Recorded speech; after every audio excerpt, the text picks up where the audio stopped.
Hi, I'm Amy Porter. Some of you know me as a flutist and a classical musician, others as a professor, and some of you know me as a publisher and arranger.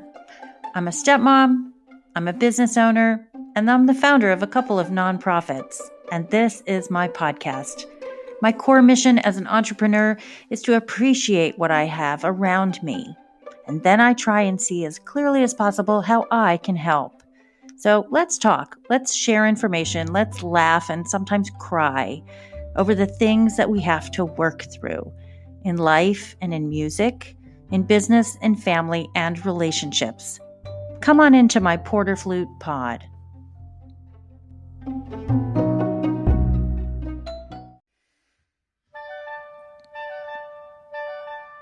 Welcome to Porter Flute Pod. This is Season 2, Episode 5, and it's time to say, Go Blue Flutes. We're going to celebrate all that's been happening, the studio classes, the alumni news, our successes and updates. We're going to be talking about all that's been happening to impact our life as a flute studio at the University of Michigan School of Music, Theater, and Dance. Producing the podcast with me is Justine Sedke and Alan J. Tomasetti. You're listening right now to the Argo Winds. This is Umoja by Valerie Coleman. We'll talk more about that in the podcast. Welcome to Porter Flute Pod. I'm so glad you're here.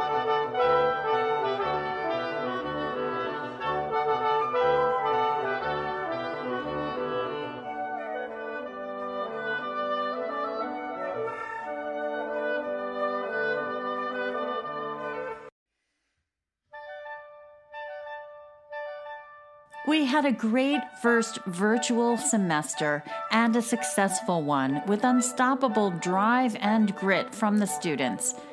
You're listening to Argo Winds. They're a wind quintet that began rehearsing together in the fall of 2019 as a reading group to help members prepare for their various preliminary exams as doctoral students at the University of Michigan. You're listening to specialist Jordan Smith, flute, and Jillian Kuzel oboe, Alicia Willinger clarinet, Catherine Marks horn, and Allison Nicotera bassoon. Since the start of the pandemic, the group has looked for other opportunities to perform and create, such as recording new works, commissioning etudes for their instrument outside of the classical Western music canon, and creating recordings of pre-existing works such as Umoja. This recording that you're listening to was done virtually. They all uploaded their own individual parts and put it together to make this amazing performance. Umoja is the Swahili word for unity, and it's the first day in 7 in the African American celebration of Kwanzaa. The original composition calls for unity through the tradition of call and response, and it was first meant to be a simple family sing-along song for Kwanzaa. As it was added to the wind quintet repertoire of Imani Winds, a woodwind quintet that was created and founded by composer Valerie Coleman, it soon became a signature piece of the ensemble.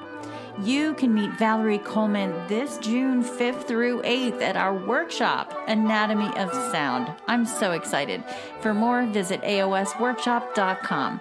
Let's listen to more of Umoja.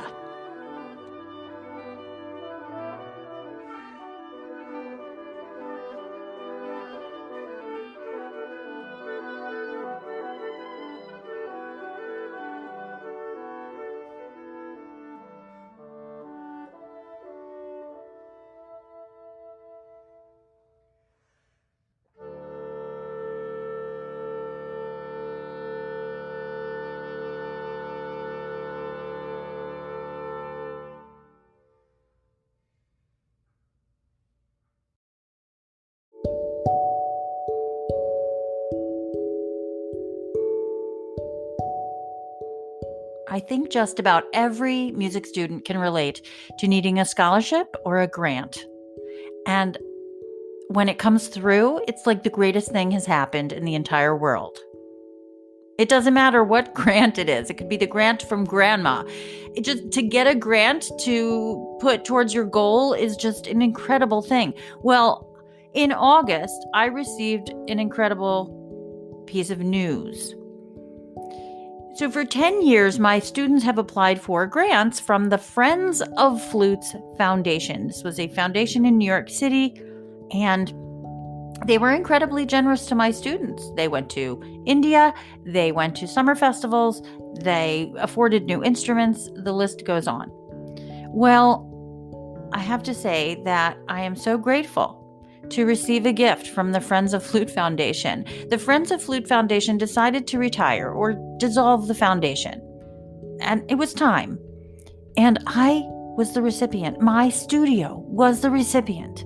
The University of Michigan School of Music and Theater and Dance Flute Studio, I can't even talk. It was the recipient of the Friends of Flutes Foundation. So thank you, Judith Thoyer and Michael Thoyer, founding directors, and Mary Bartow, flutist and music director, and the entire board of Friends of Flutes, formerly located in New York City, for settling on the University of Michigan to fund my studio. Flute students will be funded from the interest on this investment. Every year, it's my intent to keep giving in the spirit of Friends of Flute. So it'll benefit grad students seeking degrees and needing travel money. It will help people afford instruments, and it will help people afford their summer programs. I'm so happy to provide a breath of fresh air to a student with aspirations of a job in our music industry, but who lacks the financial momentum.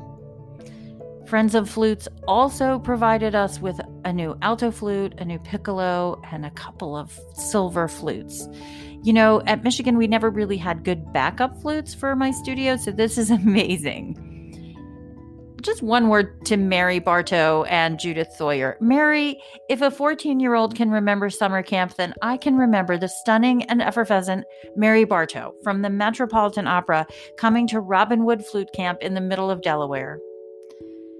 Mary was so friendly to me, and I will always remember meeting her. It's amazing. She came back into my life all these years later to help me perpetuate the New York playing love and legacy through this foundation gift. It's my extreme honor. And Judith Thoyer, over the years, I've sent you students with grant applications that have deeply impacted their lives by the award you gave them. Judith, you afforded them the experiences that shaped their lives. We always knew you'd come through for us as a foundation. Thank you from the bottom of my heart.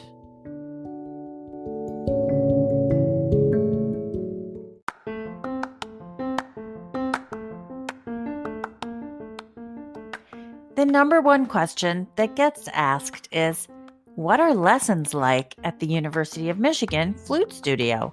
Well, everyone's in the flute studio and I'm at home. If the person's not in Ann Arbor, then they're in their studio. But I'm at home, and then studio class is run virtually as well. Everyone makes their own video of what they're going to play in class, and then they put the link in the chat and we all click on it and we watch, and then we come back and we talk about the videos. Here's my suggestion to those out there struggling with hybrid learning, as you know, you're wanting to get back and playing in person and you're a music major. Well, I would say record everything that you want to play in person, right? Watch that and critique that and send it off in other circumstances that you might not have otherwise been able to do, like competitions. They're all online right now. And see if you are still on target to get your goal met. Do you want to win that job? Well, keep recording yourself and move your career forward. I don't believe it's a waste of money on a college education just because you're playing in a virtual or hybrid ensembles. I think networking hasn't changed. The student-teacher relationship hasn't changed. I know I always have the student's best interest in mind, and so really the bottom line is you still need to show up and do the work and get your name out there. You still need to be moving your art forward as a music student because life moves forward. I think if you start to complain about not getting what you want because you're not playing in a band or an orchestra, it's a little bit like watching someone who only plays to the beat of their own drum and won't watch the conductor. Life will always bring you the experience you need when you stop expecting it and instead receive it from the bounty of your labor. That means work, and life will then bring you that experience you need. We're in a pandemic. Put your boots on and get going. Forward. Think about your career in a couple of years. Will you have stalled? Or will you keep working? My dad, he had a sign in the garage.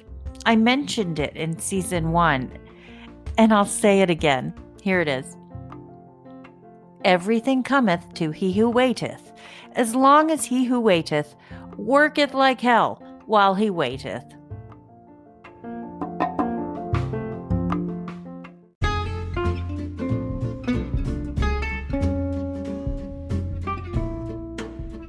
Recording our lessons has taken on an entire new meaning.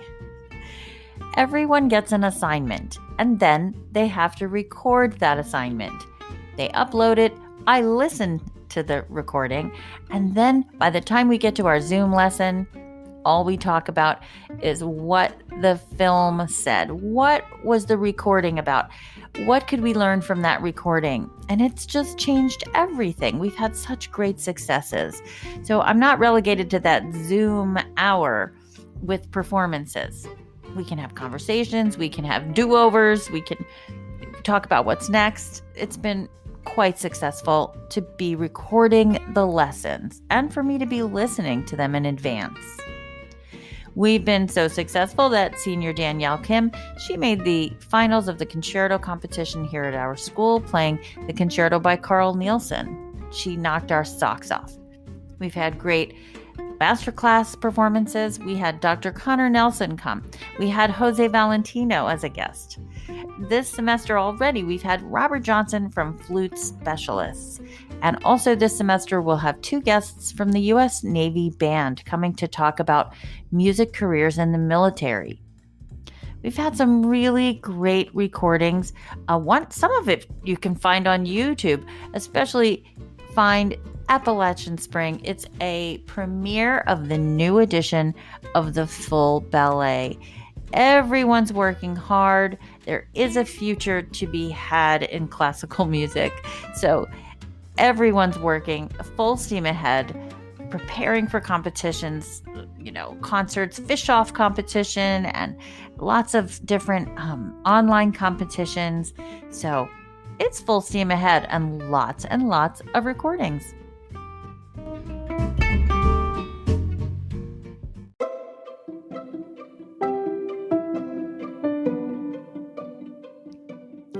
I have a crystal ball, and it tells me that my students are going to be very successful and very powerful musicians.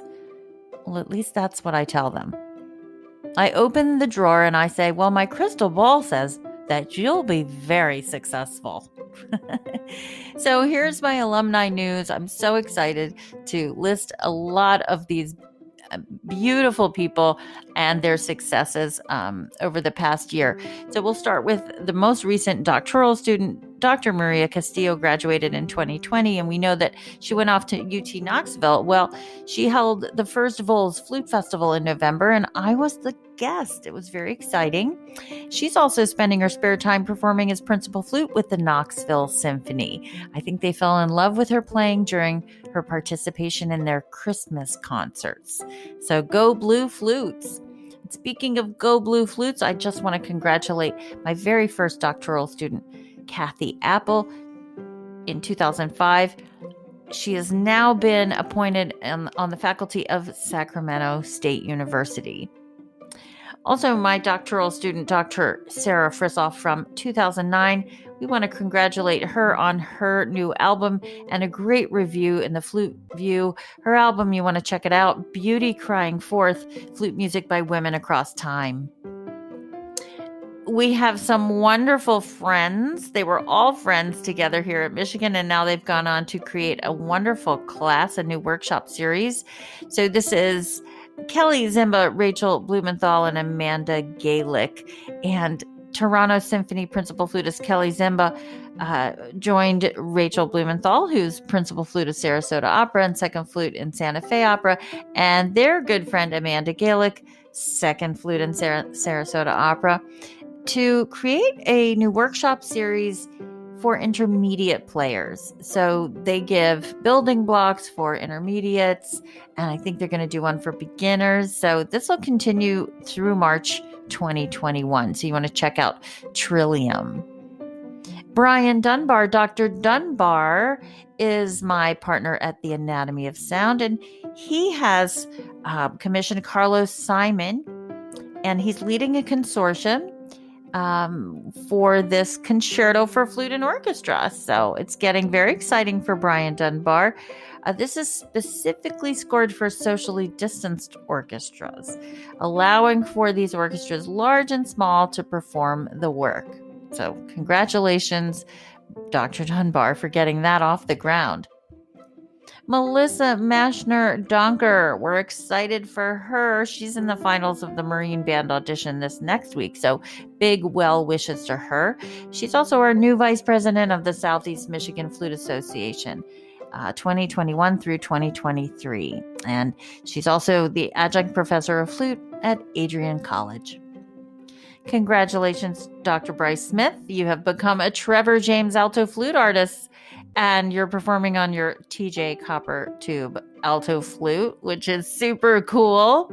You've been a guest at some master classes this year, and it's really fun to see that your future class discusses what's your brand. So you're showing steps to create an authentic and professional presence through social media. And mentioning Carlos Simon again, you premiered Carlos Simon's solo flute and solo alto flute work, Move It, at the 2020 National Flute Association Summer Series. So congratulations to Bryce Smith. And finally, Jackie Cordova Arrington, Bachelor of Music here from Michigan. She's the professor at the University of Oregon in Portland. And we're so proud of Jackie. She had this wonderful flute meetup over Zoom for freelance area flutists and prospective students and flute teachers and alums and everything. That was really great for her to just bring everyone together. She's a featured alumna on the Philadelphia Sinfonia Talk to the Pros, and she's also a guest artist for some virtual flute festivals this year. So just super proud of my alumni. Go Blue Flutes! Let's keep moving forward.